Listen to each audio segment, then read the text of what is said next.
ఓం వీలైనంతలో మన వల్ల ఎవరికి నష్టం లేకుండా జీవితాన్ని సాగిస్తే చాలా మంచిదండి.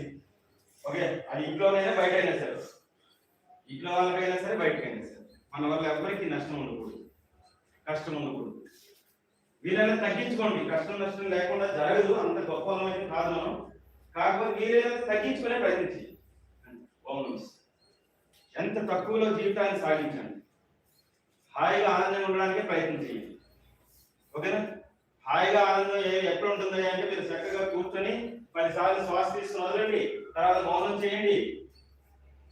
సింపుల్ గా మీకు కోట్ల రూపాయలు ఖర్చు చేసిన దొరకని ఆనందం 2 నిమిషాలు దొరుకుతుంది. ఇక్కడ చేస్తామని అదే కదా నేను అదే రాగానంత చేసి ప్రాణాయామం చేసి కొద్దిసేపు మౌనం చేయాలి. మీరందరూ చాలా బాగుంది సార్ అనుకుంటున్నారు. సో అదే ఇంకేం లేదు, ఈ మాత్రం చేసి చాలు జీవితం హ్యాపీగా ఉండడానికి. ఏ కోట్ల అవసరం లేదు, లక్షల అవసరం లేదు. మనం ఎప్పుడైతే త్యాగం చేయడం మొదలు పెడతామో శాంతి అనేది వస్తుంది. ఎప్పుడైతే కావాలనుకుంటామో ఆ రోజు నుండి శాంతి అనేది దూరం వెళ్ళిపోతుంది. ఈ ఒక్కటే గుర్తుపెట్టుకోండి. ఎప్పుడైతే ఉన్నా పర్వాలేదు లేకపోయినా పర్వాలేదు అనుకుంటూ వెళ్ళిపోండి, మనసులో ప్రశాంతం. ఎప్పుడైతే మీరు అది కావాలి, ఇది కావాలి, వాళ్ళు రావాలి, మీరు రావాలి, అక్కడికి వెళ్ళాలి, ఇక్కడికి వెళ్ళాలి, అప్పుడే మీ అది వెళ్ళిపోతుంది. ఓకే నాయన, నేను అవసరం